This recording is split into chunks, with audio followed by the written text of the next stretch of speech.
Bonjour à tous, ravi de vous retrouver dans le cadre donc de Débat court, 4e saison. Et voici un nouvel épisode, qui va nous faire respirer un peu. Eh bien, nous allons parler de l'aventure. Nous allons parler de cette aventure qui va au-delà même si le plus grand des aventuriers dit que la plus belle des aventures, c'est l'aventure intérieure. Il est vrai que quand on peut aller par monts et par vaux, et surtout dans les pays divers et variés, les cultures, l'aventure humaine est absolument incroyable. Je le connais depuis longtemps, il est marié, il a continué à vivre cette aventure, c'est Alexandre Poussin, je vais vous le présenter tout de suite avec Sonia. Mais avant, on s'intéresse à Dante Ray, qui est donc à la fois aussi dans la passion de la technique, de la musique, c'est ça Dante? En grande partie, ça fait une partie de ma vie, la passion technique, musicale et sportive. Alors justement, il y a une figure qui te plaît beaucoup dans le sport, on va en parler tout à l'heure, oui. Et qui va nous aider à comprendre aussi comment ici, même par le sport, on a cette force de se dépasser. Se dépasser, franchement, c'est pas eux qui se dépassent, ils nous dépassent. Alexandre et Sonia, bonjour. Bonjour. Alors, très heureux, Alexandre, de te retrouver, parce que ça fait, mon Dieu, 15 ans ou 20 ans de 20 ça. ans, oui. On s'était revus dans le cadre d'une émission de radio. Tu étais avec Sylvain sur le toit du Tibet. On venait, oui, de marcher 5000 km à travers 9 pays dans l'Himalaya pendant 6 mois, oui. En faisant fi des frontières, en passant une 60aine de cols. Mais ce n'était pas les sommets qui nous attiraient. Ouais. C'était les cultures, la diversité des cultures et la transgression aussi des frontières. Le côté, on est libre. Vous deux, vous êtes fichtrement libres. À peine mariés, enceintes, si ma mémoire est bonne, vous allez remonter de l'Afrique du Sud jusqu'à la Terre Sainte, jusqu'à Jérusalem à peu près, sur les traces, si ma mémoire est bonne, de l'histoire humaine et de l'être humain. Et je suis très touché parce que tu nous en avais parlé hors antenne, à un petit repas à la maison, et tu racontais que tu avais ce projet et que tu voulais le vivre avec ta fiancée qui allait bientôt devenir ta femme. C'était un grand voyage de noces. Ça a duré 3 ans et 3 mois. Un voyage de Ross. Ouais. Elle a marché 14 000 km, c'était ça l'accessite au bonheur. Ouais. Et on est revenu multiplié. Alors, on partit à 2, revenu à 3. On va revenir sur tous ces événements incroyables. Ici, c'est une philosophie qui nous est absolument nécessaire, surtout dans ce monde où on a tendance tous à se recreviller sur notre petit malheur. Alors, Tarek, tu es quand même assez d'accord avec ça, Tarek Sardi? Oui, là, du coup. Je veux dire qu'on fait un show avec nos différentes émissions. Et Tarek Sardi, c'est l'aventurier aussi qui est à la rencontre de ceux qui peuvent être enfermés en fait et ralentis dans leur aventure pour un temps, mais il y a le miracle finalement de la créativité qui fait que l'on sort et on se dépasse. Ils sortent un petit moment de leur... en fait, toutes les formes de création, c'est pour sortir, que ce soit les élèves que j'ai eus de prison, même les créateurs de leur quotidien, et ceux qui regardent aussi de la vie, parce que je pense qu'on a tous notre prison à... Ah bon, apparemment pas eux. En fait, il y a vraiment le privilège d'un côté. Vraiment un truc. Oui, mais pour nous, comme des mortels. Les prisons mentales, oui. Ou les prisons réelles. Voilà. Oui, toujours. Alors en tout cas, pour ma part, je suis directeur de l'Eau Vive, actuellement un centre de vacances assez important, puisque l'audace, c'est de prendre toutes les générations confondues, de 7 à 17 ans pour les jeunes et de 17 à presque 40 ans pour les encadrants. Et nous sommes très nombreux. C'est mixte, mais c'est surtout une pédagogie qui est très forte. C'est à la fois l'expérience de l'aventure intérieure dans la beauté de la montagne à Briançon. Et cela existe depuis maintenant 60 ans. Je sers la direction de cet organisme depuis maintenant 4 ans, tout en étant directeur jusqu'à l'année dernière d'une école. Là, pour l'instant, j'assois un peu les affaires. Et pour vous dire... il y a une pédagogie au cœur même de ces vacances de 3 semaines, c'est le dépassement de soi pour être en relation avec les autres, avec ceux que l'on ne connaît pas, le dépassement de soi dans la montagne, avec l'endurance, un rythme, accepter d'aller au-delà de ce que l'on aurait pu penser et tout d'un coup découvrir que finalement, il y a un trésor caché au fond de nous. Je me souviens, Alexandre, et on va juste après... lancer un peu ce témoignage tout en illustrant par un débat. Je me souviens de ces différents établissements scolaires que j'étais fait visiter en même temps que de faire une émission avec toi. À l'époque, il y a 20 ans de ça, il y avait des collégiens, des lycéens, et tu avais été profondément désolé, et même un peu en colère, tu les avais un peu secoués, parce que tu les trouvais lymphatiques, ne comprenant pas la force de ce qu'est l'aventure. Est-ce que vous ressentez tous les deux encore cette incompréhension, cet étonnement, c'est votre affaire mais c'est pas la nôtre? Est-ce que l'aventure est comprise aujourd'hui dans notre société qui pourtant peut gravir en quelques heures des milliers de kilomètres par avion ou par autre chose? Alors, je sais pas, j'ai pas un souvenir précis de ce constat. Je l'ai pas renouvelé souvent. Peut-être que c'était une époque, un endroit, peut-être une école de province avec des gens qui sont pas ouverts sur le monde. Les établissements qu'on fréquente ou les gens qui on intervient sont plutôt en demande. Maintenant, ils sont en demande. Oui, parce que les écrans sont passés par là. Et tout un chacun sait que les écrans ne sont pas satisfaisants. On se noie dans un écran comme Narcisse dans une flaque d'eau. Et il y a une volonté de sauter par la fenêtre et de prendre sa vie à bras-le-corps. Donc le voyage, et il y a une mouvance actuellement extraordinaire dans la jeunesse qui s'appelle My Van Life. Les jeunes veulent partir au volant d'une guimbarde et vivre de l'aventure, de ce qui va se produire. Il y a une soif de découverte, d'aventure, d'ailleurs justement de sortir de soi, de sortir de ses habitudes, de sortir de la ville. On sort ou on fuit? Alors justement, ça peut être les deux. On fuit un peu la ville. On fuit les obligations, le métro boulot dodo, en fait, le conditionnement auquel on est appelé. On a envie de transgresser ça. Mais très rapidement, les jeunes, moi je trouve aujourd'hui, et je suis très enthousiasmé par toutes ces mouvances, essaient d'en faire quelque chose de constructif. Ils ont compris que, à l'image du colibri, que de leur toute petite touche, leur simple regard sur le monde change le monde. Il y a un côté assez universel. Trans-religieux d'ailleurs, c'est des choses qu'on retrouve dans le bouddhisme ou dans le christianisme ou même dans l'islam, le côté fraternel. Et ma fraternité, mon état d'esprit positif va avoir un impact local. Mais je vais déplacer ce local et je vais faire des choses. Donc l'engagement humanitaire, c'est devenu presque une obligation. Passer un an ou deux à aller s'investir pour une cause, que ce soit une cause animale ou une cause environnementale, une cause sociale, une cause humanitaire, sanitaire, à l'autre bout du monde, ça, c'est quelque chose que les jeunes ont envie de faire avant de rentrer dans la vie active. Mais c'est déjà être actif. Et les gens ne le vivent plus comme en contradiction. Avant, on disait, quand on est parti faire le tour du monde à vélo, les gens nous disaient, mais c'est une année perdue, vous êtes complètement fou. Moi, je sortais de Sciences Po, les gens me disaient, mais tu perds ton temps. Quand est-ce que tu vas trouver une situation, être situé? Te poser. Ouais, te poser. Je dis, mais non, c'est l'inverse. Là, j'ai envie d'aller voir le monde, aller frotter mes préjugés, ce que j'ai appris à la réalité du monde, et avoir une expérience physique de cette diversité, de cette complexité. Tu te perds dans ce monde et dans cette grande pluralité Non, moi, je suis jamais perdu. Je me perds pas. Tu ne te perds pas. Non, je ne suis jamais perdu. En suivant Waze, à moto, sous des tombereaux de flotte, on a pris 3 fois le tour de Versailles, mais bon, on a fini, on est quand même arrivé. Alors, qui se ressemble, s'assemble? Sonia, vous êtes aventurière. Je le suis par la force des choses, parce que j'ai rencontré cet ostrogoth. Parce que, est-ce que je l'aurais été? Peut-être que oui. Parce que dans ma famille, il y a plein d'aventuriers, en fait. Mais je m'en suis rendu compte après. Je me suis dit, c'est peut-être pour ça que c'est si facile. Ouais. C'est peut-être parce que c'est un truc qui coule dans mes veines. C'est pas moi qui l'ai emmené dans ces galères, en fait. On marche pas 14 000 kilomètres en entraînant quelqu'un d'autre. Les pierres à feu, là, par les cheveux, là. Non, c'est devenu son truc à elle tout de suite. Vous êtes un peu fou, parce que ce qui est extraordinaire, c'est sur un autre plateau, on voyait vos enfants, et notamment votre fille, et à un moment donné, la journaliste dit, mais ça se passe bien, vous pouvez quand même de temps en temps revenir en France et tout? Bah oui, on est obligé, c'est nos enfants qui nous l'ont demandé. On sent que c'est les enfants qui disent, bon, maintenant ça suffit, on retourne à la maison. C'est assez étonnant quand même. Les enfants ont besoin d'un cadre aussi. La charrette, là, on a vécu 4 ans dans une charrette. On a vécu à 4 dans 4 mètres carrés pendant 4 ans. On comprend les enfants. Bah voilà, les enfants, ils en ont un peu marre, surtout qu'ils Les enfants qui grandissent. avaient besoin d'un peu d'intimité. Ils ont grandi en Imagine, plus. t'es ado.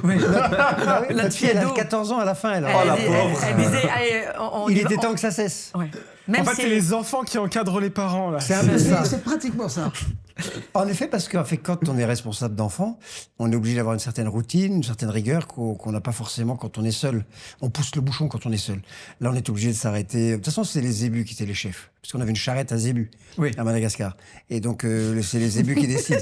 On a vécu pendant 4 ans avec une charrette à zébus. Voilà. Et donc, c'est les bœufs qui, à 17h, commencent à faire ça avec la tête. Et puis, ils ils sont lèvent pas le d'accord. sabot. Ils lèvent le sabot. Non, c'est l'heure C'est l'heure. syndicale. À 17h, Zebu of the World On Unite, pourrait très bien ça vivre en s'arrête. France dans le service public. Oh. C'est ça. Allez, patate sur le Ouais. service public. Le zébu est réglé comme du papier à musique. Ah, c'est ça. qui est C'est bon. un indicateur d'ailleurs. Moi, quand je voyais les zébus commencer à déconner, je regardais ma montre. Oh putain, il est 17h, il faut qu'on s'arrête. Vite, vite, cherchons un lieu de camp parce que en 200 mètres, ils s'arrêtent. Après, on a du mal à- on ne maltraite pas les animaux. Il ne s'agit pas de les fouetter pour les faire avancer. Non. Il veut plus, il Il faut veut plus. ramener un policier. Non, Voilà, contravention, non. ça marche pas. Non, il s'arrête et puis c'est lui le chef. D'abord, on n'a fait que les suivre, nos zébus. C'est eux qui étaient le moteur de notre histoire. Donc on a marché à 2,3 km/h pendant 4 ans. Et on a réussi à faire 5000 km/h. C'était un supplice de la lenteur, en fait. Ouais. Mais de cette lenteur, on espérait tirer une profondeur. Lenteur, profondeur, vitesse, superficialité. Et donc, profondeur, quoi? Dans l'échange, dans la rencontre, dans la compréhension de l'univers qu'on traverse et qu'on prétend essayer de comprendre. Alors justement, là, on est complètement dans ce qui est important, c'est-à-dire prendre le temps et en même temps la découverte du monde. Donc là, on a peut-être des spécimens qui t'intéressent, Tarek, parce que c'est des citoyens du monde, quelque part. Ils découvrent les affaires. Mais en même temps, il y a cette... je me dépasse, mais avec le temps. Avec, Non, mais moi, ce qui me paraît fou, c'est que je fais un parallèle lorsque j'avais enseigné 3 ans en prison, c'est que la lenteur, ça leur était imposé. C'était leur sanction. Exactement. Et que là, c'est un choix. Mais c'est vrai que lorsque il écrivait, parce que moi, j'ai produit une 30aine de films avec mes élèves en prison, et ce qui était intéressant, c'est que c'est vrai que cette sanction-là leur donnait de la profondeur, parce qu'ils prennent le temps de réfléchir aux choses. Ils passent pas superficiellement comme ça sur plein de sujets et tout. Genre, quand t'es en tôle, bah, t'es dans un 4... je sais pas comment vous avez choisi ça. Mais t'es dans un 4 mètres carrés. c'est nous-mêmes emprisonnés. C'est 4 mètres carrés, pareil, mais 4 mètres carrés, mais c'est une seule personne. C'est la vie commune d'un petit étudiant Bah, à oui, Paris. à Paris. Voilà. Et d'ailleurs, ça m'avait choqué quand je suis arrivé à Paris. Et du coup, il est là, il est posé, il a au moins, on va dire à part le sommet, il a au moins 5 heures pour réfléchir. La majorité ne lisent pas trop. Même ceux qui aiment lire ne lisent pas pour des questions de positionnement dans l'hiérarchie sociale de la prison. C'est pas des tapettes. Et... Donc, si on lit, on va être discriminé parce qu'on est l'intello. Oui, voilà. terrible, Pour garder Et une même, certaine forme et même d'aura pas un intimidatrice. Et même pas un homme. Et même pas un homme. Ouais, voilà, t'es un geek, quoi. Bon, là, on dit geek quand on est en civil, mais en prison, t'es une tapette, tu vois. Ouais, c'est ça. Et du coup, ces mecs-là, ils ne lisent pas pour une question de positionnement Alors que c'est social. la clé de l'évasion, la lecture. Bah, normalement, oui. Vous êtes des grands aventuriers, mais vous pensez que la lecture est hyper importante. Ah ouais. Oui. Pourquoi oui? À 2 Parce km que par moi, heure. j'étais pas en prison, mais pas loin quand même. J'étais en pension quand j'étais enfant. J'ai passé 6 ans, mais 6 ans un peu sous les verrous.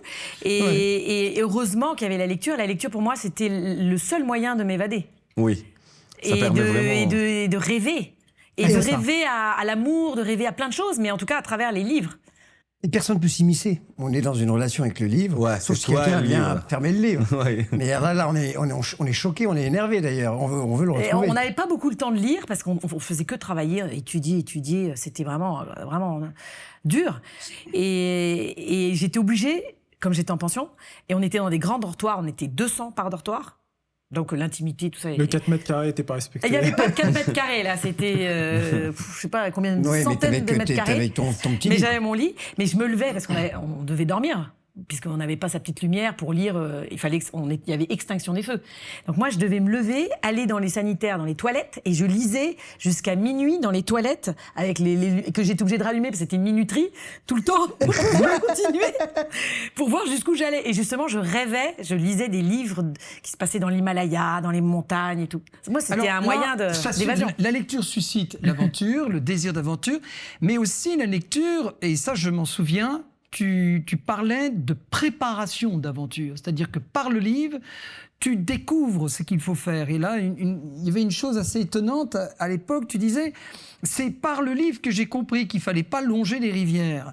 Parce que si je longe les rivières, je vais me faire piéger par un animal qui veut rejoindre la rivière, du genre hippopotame ou crocodile. Il faut être plus loin, de façon à pouvoir permettre aux animaux de rejoindre la lumière et pas de se retrouver, la rivière, et pas de se retrouver piégés. Et ça, c'est des connaissances, quoi, toutes bêtes, basiques. Déjà, les rivières sinuent. Donc, si tu veux marcher droit, tu coupes les orbes.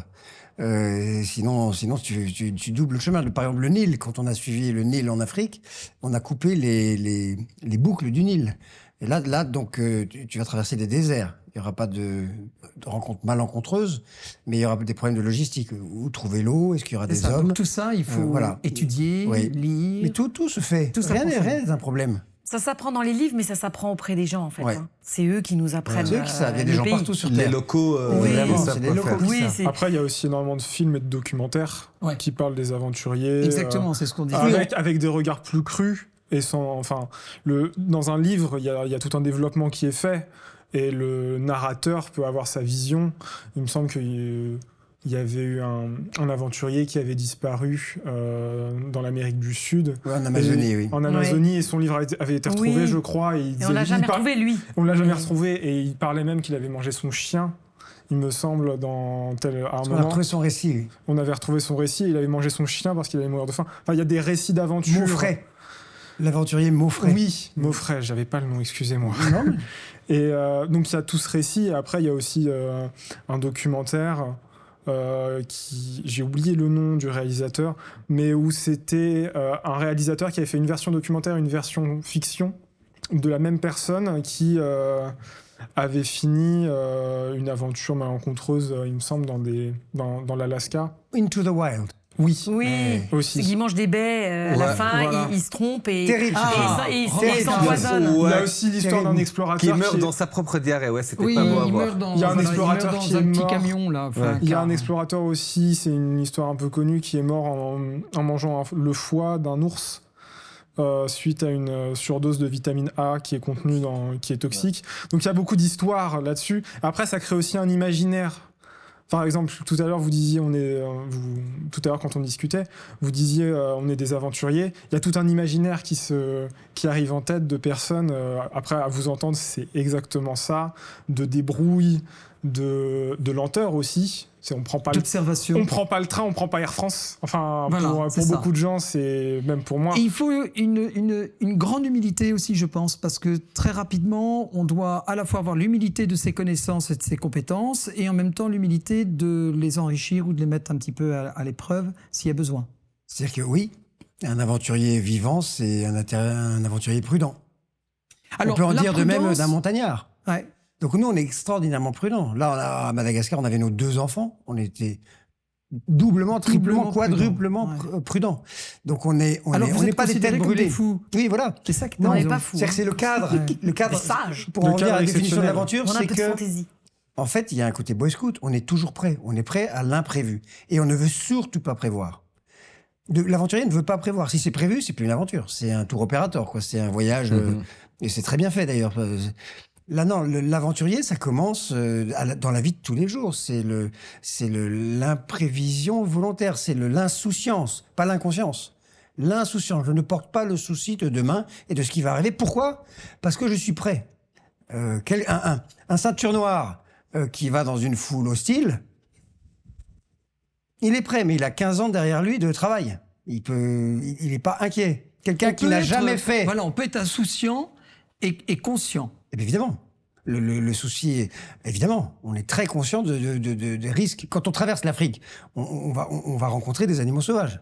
Des lions, des éléphants, des buffles, il faut s'être préparé. Des rhinos, mais on ne s'inquiète pas de savoir ce qu'on va rencontrer. Mais non, parce qu'on sait ce qu'on va faire, on sait comment on va réagir. Comme l'histoire du karatéka. Ouais. c'est difficile il sait parer les imprévus, il sait parer les coups. Là où on va, la brousse, on savait la lire. Moi, je sais lire les pistes. Et on a mis du Les temps. animaux ne m'effraient pas, ne m'inquiètent pas, parce que je connais leur comportement. On peut toujours être surpris. Il faut surtout pas croiser un léopard. Le léopard, c'est la mort. Voir un léopard et mourir. Si tu vois un léopard, c'est trop tard, t'es mort. Donc les léopards, c'est très difficile à anticiper par rapport aux autres. C'est le plus malin, le plus caché, le plus furtif. C'est pour ça que plein de peuples, plein de civilisations l'ont déifié. C'est vraiment le fantôme qui te saisit. Mais bon, Mais ça hormis le s'est pas fait en léopard, 5 minutes. Hein. Oui, Parce voilà. que quand comme on a traversé l'Afrique, ça a pris 3 ans et demi. On a commencé par l'Afrique du Sud. On a fait un stage, entre guillemets, avec un guide qui nous a appris à lire le sol, la piste, à reconnaître toutes les empreintes, les excréments de telle et telle bête pour savoir qu'est-ce que c'est, C'est ça. elle est Donc, en dangereuse, fait, pas dangereuse. On apprend. prend le temps, Mais on a le apprend temps. et il faut accepter. La clé, c'est le temps. C'est le temps et l'entraînement. Alors, l'entraînement, ça met en valeur un sacré personnage d'origine grecque. Ah En oui, France, l'athlète. Et qui est un athlète. Et lui, il a pris le temps de s'entraîner et il s'est dépassé. Alors lui, l'histoire est particulière. Il s'appelle The Panache, son athlète, qui est un athlète que je suis beaucoup, qui a fait sa compétition ce week-end et qui a été médaille de bronze au championnat du monde de force athlétique. Et c'est un parcours qui est très intéressant parce que c'est une personne qui vient du jeu vidéo. Il a montré des images, c'est vraiment à 17 ans, le gamin moyen qui joue aux jeux vidéo. Lui, c'était Dofus. Ça a été un peu ton cas Alors, pour que tu sois intéressé par ce Alors, personnage. c'est un parcours qui revient souvent. Moi, j'ai beaucoup joué aux jeux vidéo jusqu'à mes 16-17 ans. Mais à partir de cet âge-là, je commençais à intégrer des groupes de musique. Et donc, beaucoup moins de temps pour jouer. Mais c'est un parcours qui est intéressant de beaucoup de personnes qui jouent à des jeux vidéo, surtout des jeux vidéo parfois, qui sont très pointilleux.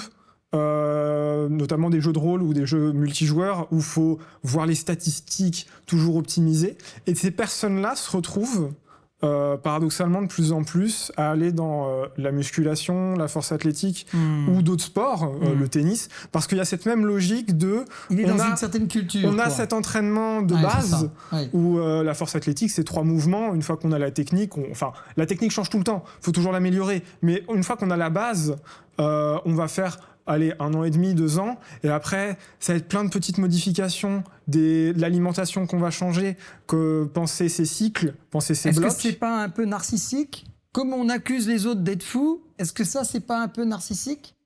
Alors, pour la force athlétique, je pense pas.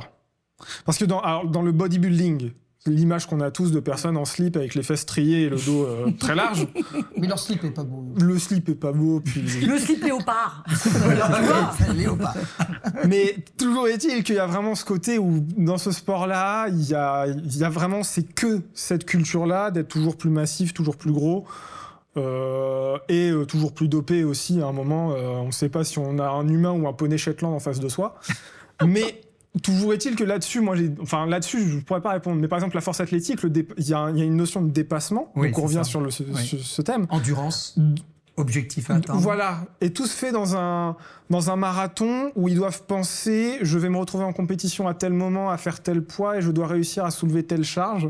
Et par exemple, pour reprendre cet exemple de The Panache, qui est un athlète que je trouve impressionnant par son passé et par maintenant, en fait, ce qu'il arrive à insuffler sur les réseaux sociaux de bienveillance, de vraies valeurs sportives, de dépassement de soi et de vouloir dépasser les autres. Mais c'est avant tout soi qu'on veut dépasser.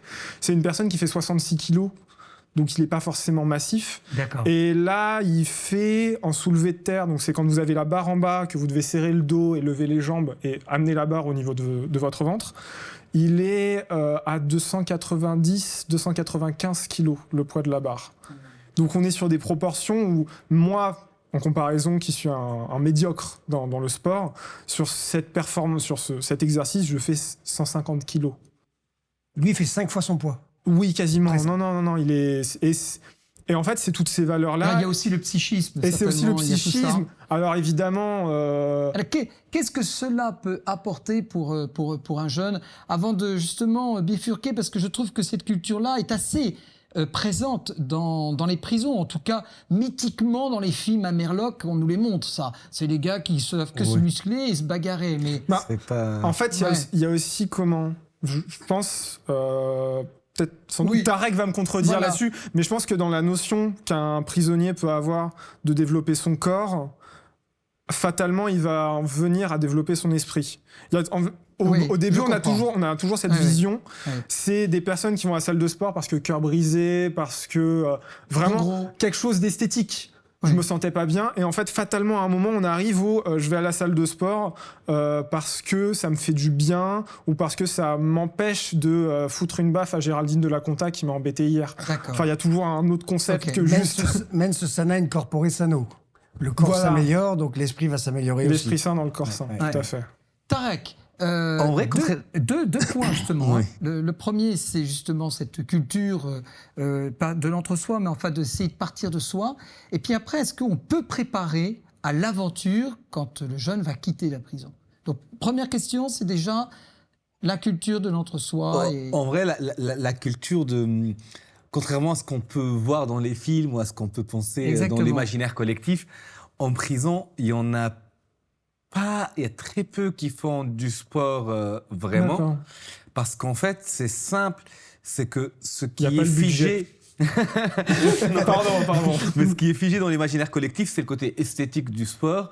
Et pareil, on revient à tout ce registre viriliste en prison où un mec, effectivement, qui fait attention à son esthétique, bah, c'est une tapette. Et Une du fois coup- de plus. D'accord. et du coup, oui, il y a ce truc où ils font pas de sport, plus la domination physique se fait plus par qui est le plus fou, en fait. C'est qui est apte Fait le à plus plus peur. de violence. Voilà. Plus violent, Celui ouais. qui va faire le qui plus a le peur. moins peur d'un prolongement de peine. D'accord. Et Aussi. oui, c'est un peu ça. Je reste en camp de vacances.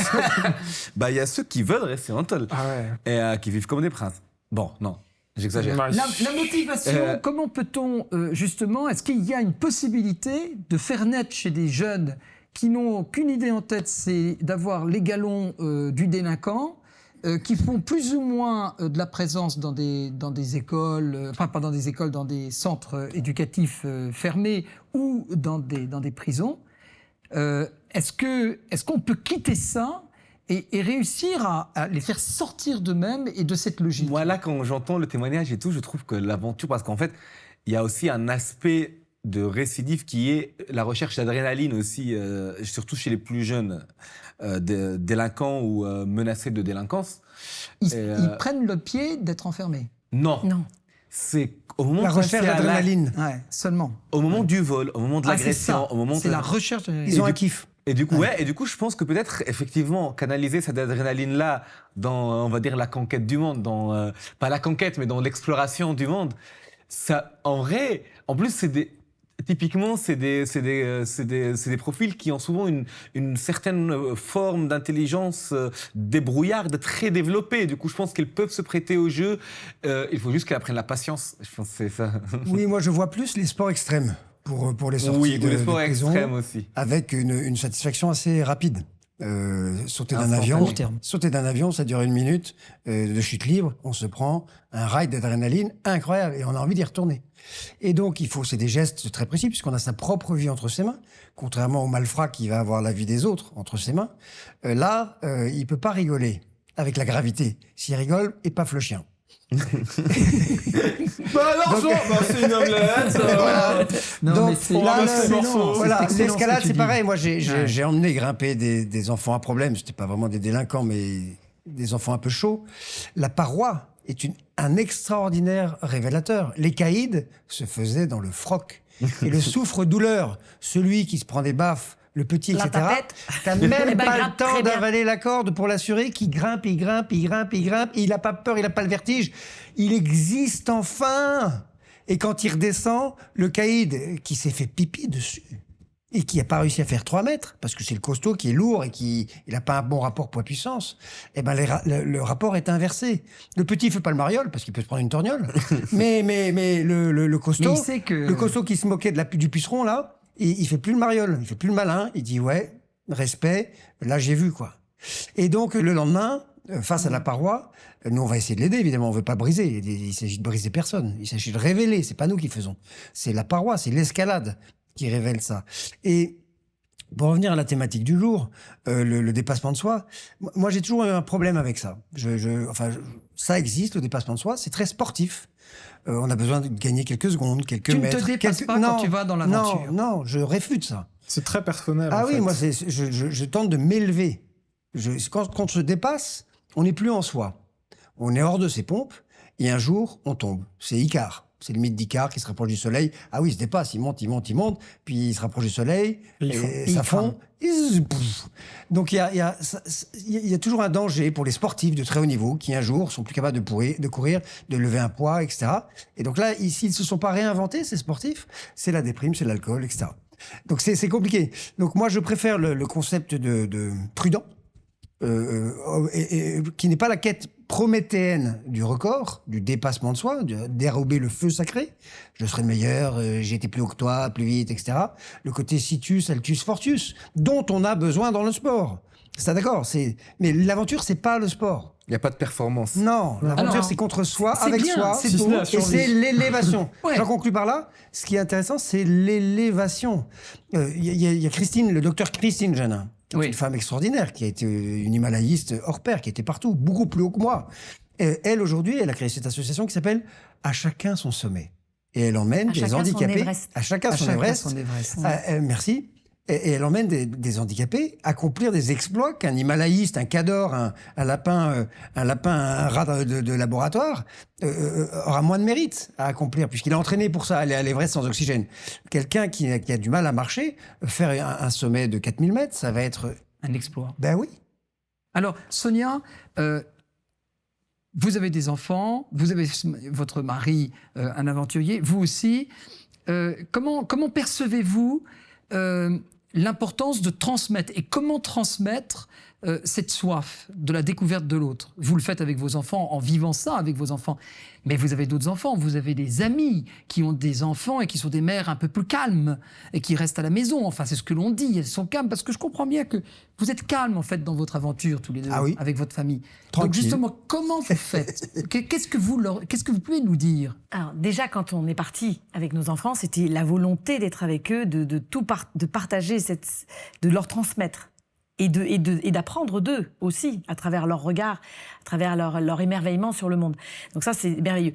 On fait beaucoup d'interventions dans les écoles. On va beaucoup voir les enfants et on leur parle plutôt du côté... cet esprit d'aventure, on veut aussi leur transmettre en essayant de les rassurer et en dédramatisant l'école. Parce que l'école, on a l'impression que c'est le seul prisme, la seule chose qui mérite d'être faite, la seule lorgnette, indépassable. c'est l'école. Il faut avoir des bonnes notes, il faut bien à l'école, il faut réussir l'école. Et moi, je leur dis... Réussissez votre vie. Je dis, vous savez, c'est bien de réussir à l'école, tant mieux, mais il y a plein de gens qui réussissent pas à l'école et qui réussissent merveilleusement leur vie, qui sont très heureux, et d'autres qui réussissent parfaitement bien leur carrière professionnelle, leurs études et compagnie, et qui passent à côté de leur vie. Voilà. Donc, c'est pas l'un n'empêche pas l'autre, mais en tout cas, moi, ce que je veux vous dire, c'est, je viens pour vous donner un peu d'espoir et vous dire que, en fait, j'étais une mauvaise élève, justement, et je leur dis, vous voyez, j'avais plein de copines qui étaient des cadors, et on s'est retrouvés, et finalement, moi, avec mon chemin un peu chaotique, un peu étrange, eh ben, j'ai trouvé mon bonheur. Et vous sentez que le public est prêt à entendre ça, avec un décor aussi néfaste, où on dit que de toute façon... Surtout à quand c'est l'extérieur de la néfaste, France, surtout quand c'est néfaste. En fait, surtout quand c'est aussi gravissime que ce qu'on vit en ce moment dans notre société, qui est complètement anxiogène. J'ai envie de leur dire, c'est maintenant qu'il y a... Mais là, on fuit alors. Non, mais Non. on va construire autre chose. Ou Non. alors c'est profiter des choses quand elles restent. Ça veut dire que autant voir l'Alaska maintenant, vu que dans 20-30 ans on l'aura pu.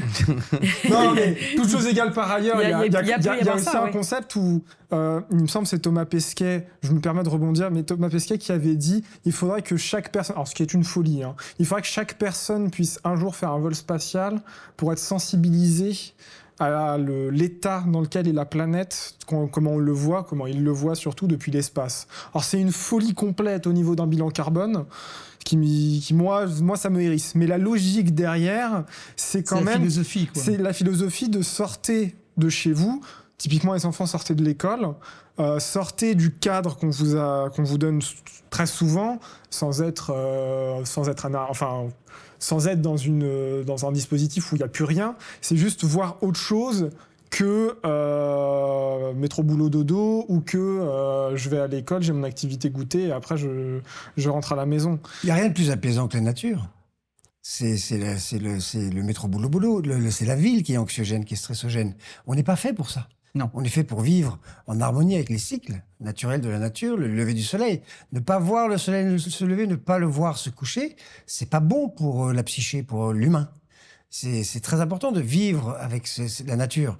Donc, même vivre dehors avec les éléments. Les gens, une goutte de pluie, ils se cachent, ils se réfugient. Ah, elle m'a touché, je vais mourir. Il est en sucre. Oui, voilà. La nature n'est pas hostile. On y a vécu des années et des années et des années très heureuses. Puis c'est accepter l'imprévisible, comme vous Oui. disiez tout à l'heure. On fait partie de la nature. Et essayer de renouer ce lien, ça rend heureux, ça réénergise, ça apaise. Comment fait-on dans une cellule? Dans ce cellule, on s'invente une vie. Hein. Ouais. C'est, Ouais, je pensais à ça en fait tout à Ouais. l'heure. Je me disais waouh. Et tu vois, à un moment... C'est pas pour les prisons. Est-ce que c'est à cause de ça? Bah oui, les prisons, ça n'a jamais aidé personne. Hein. Ça les isole du reste. C'est le bienfait, entre deux grands guillemets, qu'on peut leur accorder. Mais ça ne réforme personne. Ça n'aide Comme j'ai dit, les prisons, c'est un système qui a été pensé et qui découle exclusivement de la pensée monothéiste, où il y a l'enfer, le paradis et le côté punitif. Mais en vrai, il y a tellement d'autres moyens. Je me rappelle d'une tribu où quand quelqu'un fait quelque chose de mal, on le met au centre du village et tout le monde lui rappelle toutes les bonnes choses qu'il a faites. Et ça marche. Il n'y a pas de... Il y a un film que j'aime beaucoup qui s'appelle Les dieux sont tombés sur la tête. Oui, on l'adore. Oui, et les dieux sont tombés sur la tête, ça t'explique tout. Que, en fait, c'est vrai, il n'y a pas de criminel, ou c'est très rare un criminel dans les tribus qui n'ont pas eu de contact avec le capitalisme, par exemple, où il n'y a pas de précarité, où tout le monde se nourrit. Il n'y a pas de propriété où il n'y a privée. pas la propriété privée. Et du coup, en fait, on a crié la criminalité, après, on la fout. En fait, c'est la foutre sous le tapis, la prison. Ouais. C'est faire semblant de ne pas avoir la saleté. Alexandre, Mais même- tu es d'accord? C'est une réflexion anthropologique très intéressante. En effet. Moi, je suis plutôt Pourtant, on partisan parle du aujourd'hui bagne. du besoin de la prison. Après, même au-delà, Au moins, il se rend utile, quoi, qu'il travaille, qu'il casse des cailloux. Non, je plaisante. même au-delà, même ouais, au-delà ouais. même au-delà de ça, parce qu'on est sur le thème, c'est quand même le dépassement de soi. Dans une prison, on est quand même enfin, au niveau société, au niveau vision personnelle, quand on envoie quelqu'un en prison, il y a aussi une vision qu'on lui envoie qui est tu es encore moins que ce que tu étais avant. Non, c'est pire. La prison Oui. est faite pour t'enlever Pour t'enlever ce que tu étais. ton ego, ton ego dans le sens large du terme. pas Donc on est l'égocentre. même plus sur un Alors, Alors, est-ce oublie, que quoi. la prison Oui. n'est pas indispensable, mais la pédagogie doit totalement changer et se responsabiliser? Oui, moi, je crois que oui. C'est parce que, Ben, on je le suis fait par le désolé, travail. les gars, Il y a plein d'expériences. on a plein de gens qui, en fait, n'ont jamais été en prison, ont cumulé que des choses criminelles abominables, et puis ils finissent par faire encore quelque chose, la récidive, etc. Il y en a marre. Donc, il faut à un moment donné que, s'il y a ce qu'on appelle une prison, qu'elle soit, Non, mais la prison, elle est qu'elle soit là. un lieu pédagogique. Tu vois, on revient au sujet en parlant de dépassement de soi. La prison, elle est là tant que chacun de nous n'a pas, elle doit rester là le temps que, on est dans un contexte économique et social où tout le monde ne peut pas accomplir son potentiel. Et du coup, ça crée de la frustration, ça crée de la précarité et ça crée du crime derrière, ça crée de la violence. Parce qu'il y a une violence qu'on reçoit avant, une violence économique, une violence sociale, une violence diverses et variées. Mais du coup, du moment... Si on veut enlever les prisons, il faut traiter la cause déjà, que chacun puisse accomplir son plein potentiel. Je pense que les prisons... D'ailleurs, il y a des pays où les prisons fermées, c'est pas parce qu'on les a enlevées, parce qu'elles n'avaient plus aucune utilité. J'ai oublié quel pays, c'était le Norvège, je pense. Il reste une seule prison. Ou il y a un pays nordique où il reste une seule prison. Vous avez traversé des pays entiers. Oui, les gens sont parfois attachés en plein air. Donc, c'est une prison ouverte en plein air, mais il est attaché. Comme chez nous, à l'époque, le pilori. On était exposés en place publique à la honte. À la honte. Pas à la vindicte, c'est-à-dire qu'on n'avait pas le droit de venir mettre des baffes aux gens ou leur jeter des œufs pourris. Mais il y avait un panneau et on montrait ce qu'il avait fait. Et la honte devait suffire pour qu'ils ne le récidivent pas. Et donc ça fait durer, je dis pas que c'est un modèle, mais c'est un autre modèle que mettre en boîte et oublier, oblitérer, nier, que ton nom s'efface. Je te tue pas parce que j'ai pas le droit de te tuer, ça se fait plus, mais c'est pareil. C'est une petite mort, je t'enferme.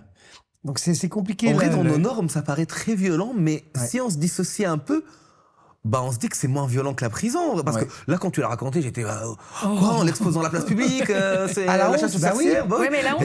Il a volé, mais prise consciente. Mais objectivement, Après, l'expérience. Et surtout si c'est court. L'expérience est horrible parce que la honte, ça produit énormément de mauvaises choses, traumatisme. de traumatisme. Après, si ça lui dure une semaine pour un crime qu'il a commis, enfin, c'est Si la encore. honte se transforme en Si la honte remords, se transforme en remords et en ça, regret. ça peut faire ça, et c'est surtout constructif. enclencher Ah le oui. déclic dans la tête Parce que de la j'imagine personne. qu'après, il y a des mécanismes sociaux dans leur Ouais. société qui font que cette honte-là n'est pas des traumatismes, mais plutôt effectivement du remords et de la rédemption. Oui, c'est un déclic de. c'est Alors, il y a pas des tout à choses, fait il y a comme quelque chose ça. de bien plus constructif. Il y a un auteur aventurier qui s'appelle Bernard Olivier, qui a marché jusqu'en Chine. Et maintenant, il a créé une association. Et lui, il emmène les gens marcher au long cours, pendant des c'est ça. centaines de kilomètres. Des enfants. Des sorties de prison. Des sorties de et prison. des peines légères. Oui. Ouais. Et Yvon nous, Rontard et nous- aussi travaille, il a été directeur d'école, et Yvon Rontard a décidé d'être directeur d'une école en prison, et après, il a pris tous ses élèves, il les met dehors, avec cette association. Moi, je trouve ça magnifique. Alors, moi, la réinsertion par le travail, aussi la réalisation d'objets par les mains, dans toutes les prisons, je pense que c'est ce qu'on essaie de faire, c'est de les faire réaliser des choses, apprendre des compétences. Ça va de plus en plus dans ce sens. Oui, à Madagascar, par exemple, on a fait un film sur une prison et une association remarquable qui s'appelle Grandir dignement, un jeune couple de grands chrétiens actifs. Eux, c'est vraiment la foi qui est au cœur de leur initiative. Ils ont réussi à changer la loi malgache, à rentrer dans les prisons, à créer un secteur pour les enfants. Ce n'était pas prévu. Les enfants étaient mélangés avec les Parce adultes. que les enfants Oula. sont en prison. Avec toutes les horreurs que vous pouvez imaginer, Oula. viol et Ah oui, compagnie. oui. Et donc, ils ont réussi à créer un quartier des mineurs dans la prison, où là, déjà, les enfants étaient Déjà, quand ils sont que protégés. mineurs, c'est catastrophique. Que dire que quand c'est mélangé à des Ah oui, adultes. non. Avec horrible. des adultes. Et donc Ouais. là, Et centre pour mineurs, et là, éducation.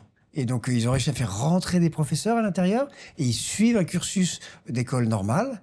Et comme ils grandissent, eh bien, adaptation à un métier pour leur future sortie. Parce que c'est des enfants. Et parmi les 96 personnes, il y avait 3 homicides. Et malheureusement, à cause de l'argent, etc., c'est les homicides qui sortent Qui sortaient. sur parole. Alors Ouais. que les autres, c'était un Les vol de pauvres. pommes, quoi. C'est du vol à l'étalage. C'est volé. Et traiter leur dossier, parfois, ça prend 2 ans pour une peine d'1 mois. Et 2 ans après, Un vol de téléphone, un vol de. C'est pas bien, mais. Vol à l'arraché, mais- des petites Mais merdes, c'est quoi. quand Voilà. même pas. Et donc là, cette association pas un homicide, réinsérait les enfants pour leur future sortie par le travail et l'apprentissage d'un métier. Sonia, les enfants ont besoin de vivre un moment d'aventure on parle de scoutisme et tout, mais quelque chose de peut-être plus fort. Est-ce qu'il y aurait une idée de déployer ça pour encourager des aventures comme ça Je pense que les enfants, beaucoup d'enfants en rêvent en fait. Ils adoreraient partir. D'abord, c'est un moment d'autonomie. Alors là, en l'occurrence, nos enfants étaient avec nous, donc ils étaient un peu protégés Oui. par nous. Mais c'est pour ça que le scoutisme, c'est presque Encore mieux. C'est beaucoup mieux en fait, Ah oui. presque. C'est des petites aventures qui durent 2 semaines par exemple, ou même le temps d'un week-end, et où là ils peuvent faire des choses par eux-mêmes En et autonomie. être responsables. En responsabilité. eux-mêmes. On apprend la responsabilité. Moi, j'ai écrit un livre dans un chapitre qui était à la gloire du scoutisme, sur les vertus du scoutisme, que moi, j'ai l'impression de continuer. Hein.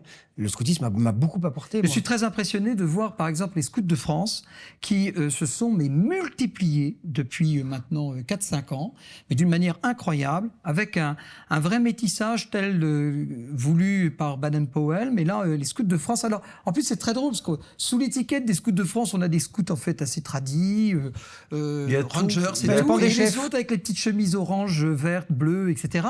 Mais il y a comme une volonté. Le seul problème, et qui me gêne un peu, c'est qu'avec les normes de jeunesse et sport et tout, Ah oui. Ils ont moins le droit. surprotégeons Oui, ils ont moins le et droit nous d'aller camper interdisons l'aventure, sous prétexte de la Aux sécurité filles. de l'enfant. aux filles. Et aux filles C'est aussi. surtout aux filles. Oui. C'est pas sympa.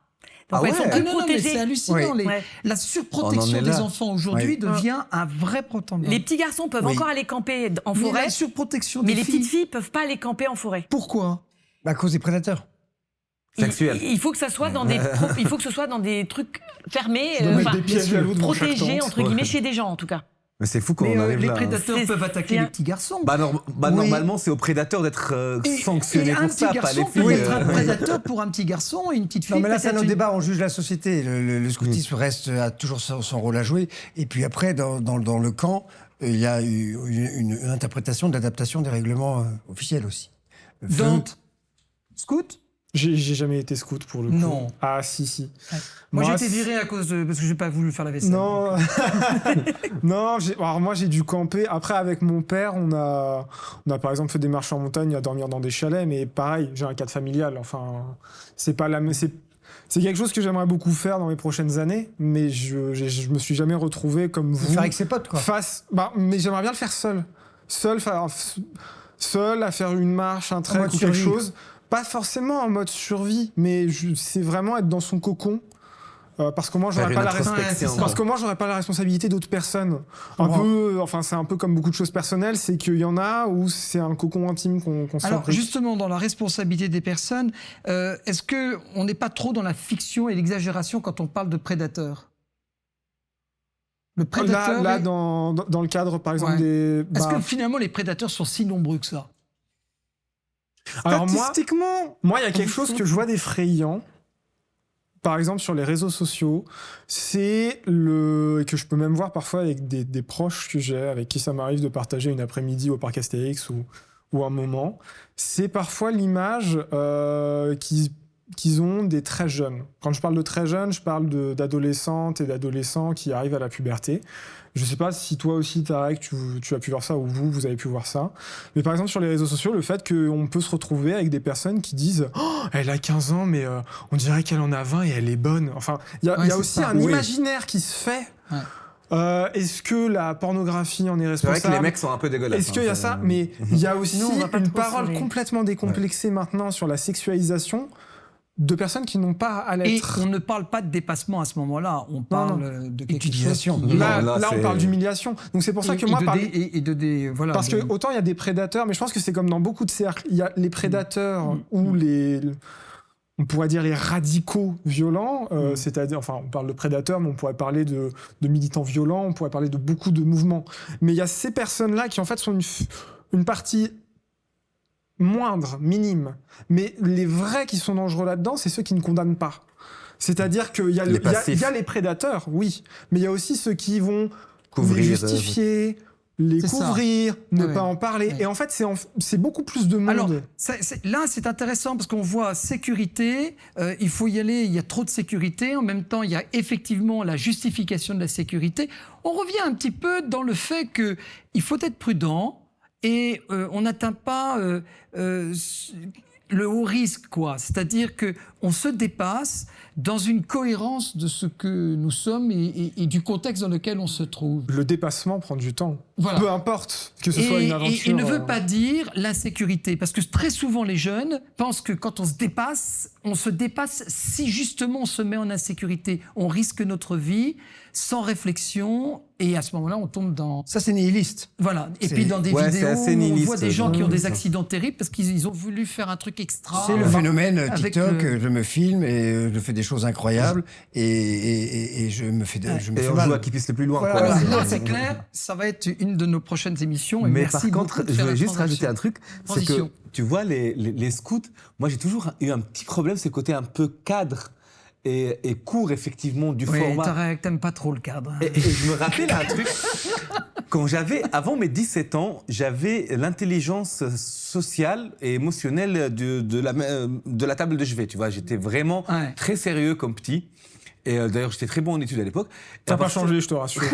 Et à partir de mes 17 ans, j'ai commencé à faire pas les petits campements d'une nuit avec les amis ou un truc comme ça, mais de longs campements où je longeais toute la côte tunisienne C'est pendant ça. 2 mois. Voilà. J'avais les Génial. dreadlocks jusque-là, j'avais une C'était guitare et une tout. aventure personnelle, Tout seul. tout seul. Après, chaque année, je commençais à entraîner des amis et on avait très peu d'argent, du coup, on faisait pas mal de troc Ouais. où vu que j'avais la guitare et on avait des bras et des jambes, on pouvait aider à porter des trucs, on savait utiliser un PC et un chaque ville où on arrivait, on allait voir les marins. Et j'en ai bouffé des sardines, hein, vraiment. Tarek Sardi. Oui. C'est tout mon collège, ça. Et du coup, mais en fait, l'aventure au format un peu lent, du coup, c'est rien à voir avec ce que vous avez. Oui, mais c'est 2 mois c'est d'affilée, c'est des trucs comme ça. magnifique. Sans vrai filet de secours, mais quand même, je connais Tunisie, je connais un peu le ça nous paysage. marque. Quand Et ça je nous campe, marque. je campe dans un endroit où il y a de la lumière parce que c'est plus sécurisé, tu vois. Voilà, c'est ça. Après, il y a quand même, pour revenir, ce lié un petit peu vos deux Parce que propos, j'avais peur il y a des quand même prédateurs la nuit, quand même. une légère prise de risque. On peut pas Inévitable. demander à quelqu'un d'évoluer Inévitable. en restant derrière lui, Oh, parce voilà, que c'est ce que je voulais sinon, dire. Mais ça fait c'est ce qu'on appelle un risque raisonnable. Il ne faut pas avoir peur de l'inconnu. Et les jeunes aujourd'hui sont un peu pétrifiés par la peur. C'est ce qu'on appelle le The Risk Averse Society, la société qui veut tout prévoir, tout contrôler, avec le système des assurances qui vous vendent des protocoles. Et alors que justement, le vivre, c'est risqué. Mais la plus belle des aventures, c'est sa vie, c'est sa propre Exactement, vie. sa propre Chaque vie Ouais. est une aventure à risquer. Si on veut le faire dans la sécurité, je me suis mal fait comprendre tout à l'heure. On va pas dépasser l'horizon. L'important, c'est pas de se dépasser, c'est de dépasser l'horizon. C'est C'est ça. d'innover. Ouais. C'est d'être Et je trouve co-créateur que de son la existence. distinction entre insouciance et conscience est excellente parce que elle nous montre bien la règle du jeu, parce qu'il y a quand même un respect aussi de soi et des autres et un respect de sa propre vie, la valeur de la vie quand même. Ah oui, faut pas- On est à la c'est- rencontre dans l'aventure, on est à la rencontre de la valeur. Faut pas être suicidaire. Non. Et c'est là la beauté de l'aventure qui nous aide à nous dépasser pour découvrir davantage notre vie, sans l'anéantir. Et il faut effectivement Mes amis, démystifier. je viens de moi- faire l'effort de vous faire une conclusion, vous n'allez pas me relancer le débat. non, mais il y a une phrase que j'avais trouvée très belle de Alain Damasio, un écrivain français qui a fait La Horde du Contrevent et d'autres livres très engagés, et qui avait dit parfois, si on analyse l'humain au XXIe siècle, c'est quelqu'un qui expérimente le réel au travers d'une vitre, en parlant du portable. Et je trouve qu'il y a aussi quelque chose qui est très Ouais. proche et qui du coup ramène aux aventuriers. Il nous faut en tout cas prendre ce chemin des aventuriers en remerciant le couple Poussin et tous leurs enfants de nous avoir permis de vous avoir vous, parce que les enfants, ils sont à la maison en attendant. Il y en a Hein. qui révise son bac là. Ah oui, non, l'autre, bon. elle est partie en Afrique du Sud. L'autre, c'est une aventurière, elle est déjà partie. Elle a chopé le virus. Elle a chopé On le virus. rentrera dans la prochaine aventure de Débat Court pour un nouvel épisode. Je vous dis un grand merci à tous Merci. et à très très vite.